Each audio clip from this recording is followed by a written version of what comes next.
Hello students, PSP में आपका स्वागत है। मेरा नाम है कमल सिंह। लास्ट क्लास में हमने कंप्लीट की थी कोऑर्डिनेट ज्योमेट्री, चैप्टर नंबर 3 निर्देशांक ज्यामिति। आज की क्लास में स्टार्ट करेंगे हम chapter number 5 introduction to Euclid geometry. आइए वीडियो स्टार्ट करते हैं।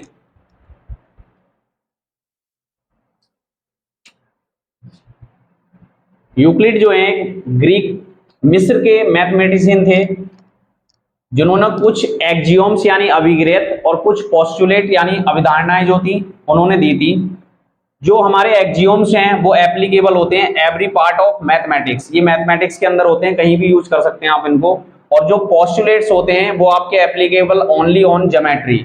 और ये सारे क्या हैं, इनका हमारे पास कोई प्रूफ नहीं है, ये यूनिवर्सल ट्रूथ हैं। ये क्या है, सारे यूनिवर्सल ट्रूथ हैं। ये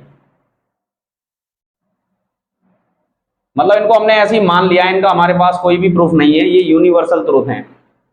इनको स्टार्ट करने से पहले सबसे पहले कुछ डेफिनेशंस हैं जो आपको जाननी जरूरी हैं, जो आपके एग्जाम में पूछी जा सकती हैं। जैसे कि पहली है, a point is that which has no part. एक बिंदु वह है जिसका कोई भाग नहीं होता। तो देखिए, पॉइंट खुद में ही इतना छोटा है जिसका आप कोई भी पार्ट नहीं कर सकते। ये पॉइंट है, इसके आप कोई पार्ट थोड़ी कर सकते हैं। तो पहला जो है आपकी डेफिनेशन क्या हो गई, एक बिंदु वह भाग है जिसका कोई भी भाग नहीं होता। सेकंड है, ए लाइन इज ब्रीथलेस लेंथ। एक रेखा चौड़ाई रहित लंबाई होती है। तो देखिए, एक लाइन है, आपने ड्रॉ कर दी, तो इसमें ओनली क्या है आपके पास, लेंथ है बस। इसमें आपके पास क्या है, बस लेंथ है, इसकी आपके पास ब्रीथ थोड़ी है। तो ये क्या कह रहा है, एक रेखा चौड़ाई रहित लंबाई है। थर्ड है, the ends of a line are points.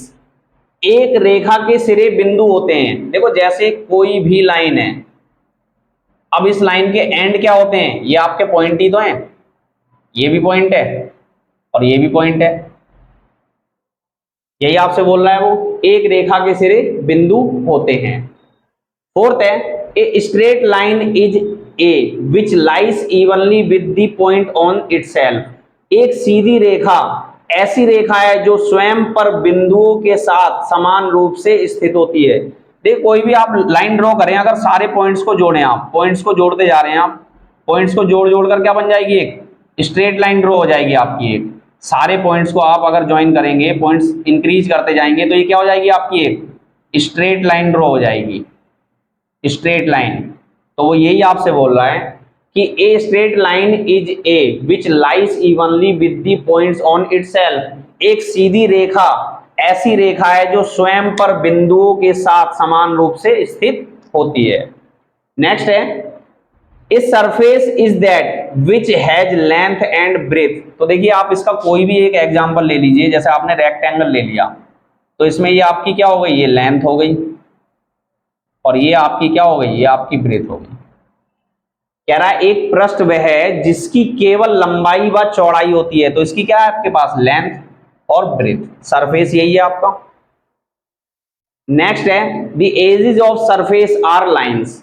अब देखो क्या कह रहा है, पृष्ठ के किनारे रेखाएं होती हैं। जैसे आपने कोई भी सरफेस ले लिया, तो इसकी ये जो कॉर्नर पे हैं, ये क्या होते हैं, लाइंस ही तो होती हैं। एक पॉइंट आपका यहाँ है, एक पॉइंट यहाँ है, एक पॉइंट यहाँ है, चारों से आपने ज्वाइन कर दिया तो ये सरफेस बन गया। तो ये क्या है आपकी, ये एजेस जो है इसकी क्या है, ये सारी लाइन है आपकी। ये लाइन ही तो हो गई आपकी, ये सारी क्या है आपकी लाइन है, यानी कि रेखाएं। नेक्स्ट है, a plane surface is a surface which lies evenly with the straight lines on itself. एक समतल पृष्ठ ऐसा पृष्ठ है जो स्वयं पर सीधी रेखाओं के साथ सपाट रूप से होता है। यानी देखिए, कोई भी सरफेस है, ये कहना चाह रहा है ये सरफेस है, इसके आप क्या कर सकते हैं, कैसी भी लाइंस ड्रॉ कर सकते हैं, इसके ऊपर किसी भी तरह की लाइन ड्रॉ कर सकते हैं। तो वही आपसे बोल रहा है, एक समतल पृष्ठ ऐसा पृष्ठ है जो स्वयं पर सीधी रेखाओं के साथ सपाट रूप से होता है। तो ये क्या है आपका, स्वयं पर सीधी रेखाओं के साथ सपाट रूप से है। तो ये हमारी क्या थी, कुछ यूक्लिड ने जो डेफिनेशंस दी थी, परिभाषाएं, ये हमारी 7 परिभाषाएं जो आपकी बुक में दे रखी हैं। आइए नेक्स्ट पेज पर देखते हैं एक्जियोम्स एंड पोस्टुलेट्स। आइए नेक्स्ट देखते हैं एक्जियोम्स। तो अभिग्रेड जो है यूक्लिड के वो 7 हैं। जैसे कि पहला है, things which are equal to the same things are equal to one another. वे वस्तुएं जो एक वस्तु के बराबर हों, एक दूसरे के बराबर होती हैं। जैसे कि सपोज करो अगर ए जो है वो बी के बराबर है, ठीक है, ए जो है वो बी के बराबर है, और पी जो है वो भी बी के बराबर है। इसका मतलब ये हुआ कि ए बी के बराबर है और पी भी बी के बराबर है, तो ये ए और पी जो है आपस में ये भी क्या होंगे, इक्वल होंगे, यानी कि ए इक्वल होगा पी के। क्योंकि देखो सपोज करो अगर ए का आंसर 5 आ रहा है और पी का आंसर भी 5 आ रहा है, तो भाई दोनों आंसर सेम ही तो हैं, तो ये दोनों क्या होंगे, बराबर होंगे, इक्वल टू किसके हो जाएगा, पी के हो जाएगा। यही चीज इसमें बोली गई है, वे वस्तुएं जो एक ही वस्तु के बराबर हो, एक दूसरे के बराबर होती हैं। सेकंड है if equals are added to equal the whole are equal, यदि बराबरों को बराबर में जोड़ा जाए तो पूर्ण भी बराबर होते हैं। देखिए जैसे कि 5 है, इसमें आपने 2 प्लस कर दिया, सेकंड वाला आई है 5 है, आपने इसमें 2 प्लस कर दिया। कह रहा है यदि बराबरों को बराबरों में जोड़ा जाए, ठीक है, जैसे कि 5 सपोज करो, यहां पर हम एग्जांपल ले लेते हैं, अगर ए है और ये बी है, दोनों इक्वल हैं, आपने इसमें भी 2 प्लस करा तो ये आपका आ गया a प्लस 2, और आपने इसमें भी 2 प्लस करा तो ये आपका आ गया b प्लस 2। तो ये कहना चाह रहा है रिजल्ट जो है वो बराबर ही आएगा, इक्वल आएगा। देखिए अगर a इक्वल टू है b के, सपोज करो ये 5 होता है और b कितना होगा, ये भी 5 होगा, फिर जब दोनों इक्वल होंगे तो a की वैल्यू भी 5 होगी और b की वैल्यू भी 5, इसमें आप 2 ऐड करेंगे और इसमें भी 2 ऐड करेंगे तो रिजल्ट क्या आएगा आपका, 7 ही तो आएगा। तो दोनों क्या हो जाएंगे, इक्वल ही होंगे आपके। थर्ड है आपका if equals are subtracted from equals remainder are equal, यदि बराबरों को बराबरों में से घटाया जाए तो शेषफल भी बराबर होंगे। सेम कंडीशन है इसकी। थर्ड वाले पार्ट में क्या हो जाएगा, जैसे कि अगर a इक्वल है b के, आपने उसमें से 2 माइनस कर दिया तो क्या हो जाएगा आपका a माइनस 2, इसमें से 2 माइनस कर दिया आपने तो क्या हो जाएगा b माइनस 2। अब ये दोनों आपके इक्वल थे ना, अब जो a और b की वैल्यू होगी, जैसे कि अगर ये होता आपका कि a की वैल्यू आपकी 7 है और b की वैल्यू भी 7 है, आपने इसमें से 2 माइनस करा तो ये क्या आएगा 5, और इसमें से 2 माइनस करा क्या आएगा ये 5, तो ये दोनों क्या हो गए आपके इक्वल ही तो आए रिजल्ट। तो यही चीज आपको बताई गई है यहाँ पर। फोर्थ देखिए things which are coincide with one another are equal to one another, वे वस्तुएं जो परस्पर संपाती हो, एक दूसरे के बराबर होती हैं। अब ये संपाती चीज क्या होती है, संपाती होती है जैसे कि आपकी कॉन्ग्रुएंट फिगर होते हैं। जैसे कि एक ट्राइंगल है, सपोज करो आपने इसका नाम लिया ABC, एक ट्राइंगल है इसका नाम लिया आपने DEF, और एक और ट्राइंगल है इसको आपने नाम दे दिया PQR।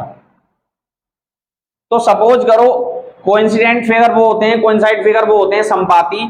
जैसे कि आपने इसके ऊपर रखा, अगर ये कॉन्ग्रुएंट हो तो इसको पूरा कवर कर लेगा, ये इसके ऊपर रखोगे आप तो ये पूरा कवर कर लेगा। मतलब कि अगर ये इसका कोइंसाइड है और ये इसका कोइंसाइड है तो क्या होगा, देखो ये वाली वैल्यू, ये वाला अगर इसके है और ये इसके है, मतलब ये इसको पूरा कवर कर रहा है और ये इसको पूरा कवर कर रहा है, तो ये भी क्या होंगे आपस में, ये भी क्या होंगे, संपाती होंगे। यही बोल रहा है आपसे things which coincide with one another are equal to one another, मतलब अगर ये इसके कोइंसाइड है और ये इसके कोइंसाइड है तो ये भी क्या होगा, ये वाला भी इसके होएगा, क्योंकि दोनों सेम ही तो है वैल्यू। क्योंकि अगर इसका एरिया आपका कॉन्ग्रुएंट का मतलब क्या हो गया, अगर इसका एरिया 10 आ रहा है तो इसका भी 10 है, और इसका एरिया 10 है तो इसका भी 10 है, तो इसका भी 10 हो जाएगा। ये आपके क्या हो जाएंगे, कोइंसाइड फिगर हो जाएंगे। ठीक है, फिफ्थ पार्ट देखिए इसका, the whole is greater than the part, यानी आपसे बोल रहा है कि जो होल है, सपोज करो इस टैंक में आपके पास है 10 लीटर पेट्रोल और इस वाले में आपने इसका 10% डाल दिया, इसके अंदर 10% डाला है तो कितना आएगा, 1 लीटर आएगा। तो आपसे ये बोल रहा है ये होल जो है, जो टोटल है वो ज्यादा ही रहेगा ना पार्ट से। कह रहा है the whole is greater than the part, तो देखिए 1 लीटर है और ये 10 लीटर है, ये इससे ज्यादा ही है ना। सिक्स्थ है things which are double of the same things are equal to one another, यानी कि कोई भी वैल्यू है, सपोज करो कि जैसे कि आपने a का डबल करा, आपने a का डबल करा तो आपका आंसर आया k, आपने ए का दोबारा डबल करा, आपका आंसर आया, कुछ आंसर आएगा आपका एम। तो ये के और एम जो है वो इक्वल आएंगे। क्यों आएंगे? क्योंकि अगर ए की वैल्यू सपोज करो 5 है तो ये के की वैल्यू 10 आ गई यहां पर, और फिर दोबारा ए की वैल्यू अगर 5 है तो ये एम की वैल्यू भी क्या आ गई आपकी 10। तो ये इक्वल ही तो है आपके, तो यही चीज बताई गई है आपको। 7 देखो, things which are halves of the same thing are equal to one another. यदि एक ही वस्तुओं के आधे परस्पर बराबर हों, यदि एक ही वस्तुओं के आधे परस्पर बराबर होते हैं, मतलब इसमें क्या कह रहा है, एक ही वस्तुओं के आधे, देखो इसमें डबल करा था तुमने तो 7 पार्ट में क्या बोल रहा है, हाफ। जैसे आपने किसी वैल्यू का हाफ कर दिया, सपोज करो आपने के का हाफ करा, आपका आंसर आया पी। आपने के का दोबारा हाफ करा, आपका आंसर आया क्यू। तो ये पी और क्यू जो है आपका बराबर होगा। क्यों? सपोज करो के की वैल्यू 10 है तो पी कितना निकल जाएगा आपका 5, 10/2 5 हो जाएगा, और क्यू की के की वैल्यू अगर क्या है आपकी 10 है तो ये क्या हो जाएगा आपका 10/2, ये भी क्या हो जाएगा 5। तो यानी कि आपका पी भी 5 निकला और क्यू भी 5 निकला, तो आंसर क्या है आपका इक्वल ही आया है। तो ये हमारे जो थे यूक्लिड के एक्सियोम्स थे। आइए नेक्स्ट पेज पर देखते हैं इसके पोस्टुलेट्स। नेक्स्ट देखिए, नेक्स्ट है हमारे पोस्टुलेट्स यानी कि अभिधारणाएं। तो ये 5 हैं। पहली देखिए, ए स्ट्रेट लाइन में be drawn from any one point two any other point.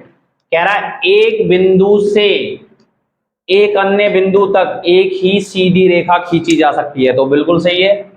पहला है, जैसे कह रहा है एक बिंदु से अन्य बिंदु तक, 2 पॉइंट है, एक ए है एक बी है, कह रहा है एक ही लाइन खींची जा सकती है, तो बिल्कुल सही है, ये एक ही लाइन ड्रॉ करी जा सकती है। सेकंड है, a terminated line can be produce indefinitely, यानी कि एक शांत रेखा को निश्चित रूप से बढ़ाया जा सकता है। यानी कि एक लाइन है, टर्मिनेटेड लाइन है, जैसे कि ये पी क्यू है, तो इसको हम दोनों तरफ क्या कर सकते हैं, एक्सटेंड कर सकते हैं दोनों तरफ। दोनों तरफ इस लाइन को, स्ट्रेट लाइन को कितनी भी इंक्रीज कर सकते हैं। तो यही बोल रहा है एक शांत रेखा को निश्चित रूप से बढ़ाया जा सकता है। A terminated line can be produced indefinitely, यानी इसको कितना भी इंक्रीज कर सकते हैं। थर्ड है, a circle can be drawn with any centre and any radius, किसी को केंद्र मानकर और एक त्रिज्या से वृत्त खींचा जा सकता है। तो ये भी बिल्कुल ट्रू है, यूनिवर्सल ट्रूथ है कि आपने क्या करा, कोई सेंटर ले लिया, आपने अब इसकी रेडियस कितनी भी ले ली, कंपास में आपने पेंसिल लगाई, आपने एक सर्कल ड्रॉ कर दिया, फिर दोबारा रेडियस ले लिया, आपने एक छोटा सर्कल ड्रॉ कर दिया, फिर दोबारा रेडियस ले लिया, आपने एक और सर्कल ड्रॉ कर दिया।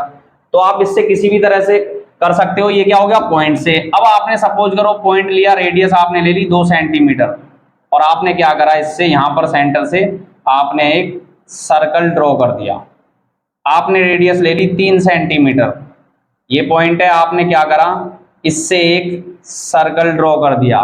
तो हम क्या कर सकते हैं, पॉइंट से भी सर्कल ड्रॉ कर सकते हैं और रेडियस से भी सर्कल ड्रॉ कर सकते हैं। यही कह रहा है किसी को केंद्र मानकर और किसी त्रिज्या से वृत्त खींचा जा सकता है, बिल्कुल यूनिवर्सल ट्रूथ है। फोर्थ पार्ट देखिए, सभी समकोण एक दूसरे के बराबर होते हैं। All right angles are equal to one another, यानी इसमें बोल रहा है ये कि सारे समकोण जो हैं, देखिए एक आपने बनाया 90 डिग्री का पी क्यू आर, आपको पता है 90 डिग्री है, आपने एक बना दिया ए बी सी, इसमें बी 90 डिग्री है, तो सारे समकोण क्या है, ये 90 डिग्री है, तो ये आपका क्या है, इक्वल ही होगा। ठीक है। अब देखिए इसका फिफ्थ पार्ट जो है, फिफ्थ पोस्टुलेट, बहुत ही इंपॉर्टेंट है ये, और इसको ध्यान से समझने की कोशिश कीजिए।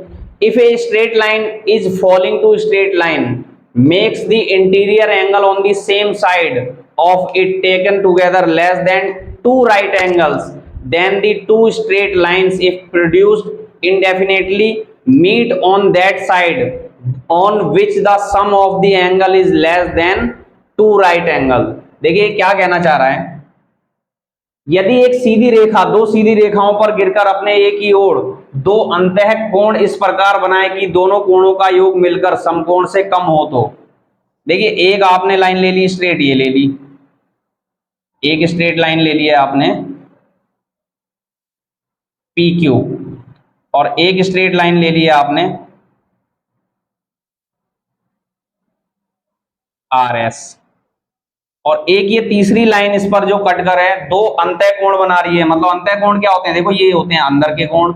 दो लाइंस को जब एक ट्रांसवर्सल लाइन कट करती है तो ये इंटीरियर एंगल होते हैं।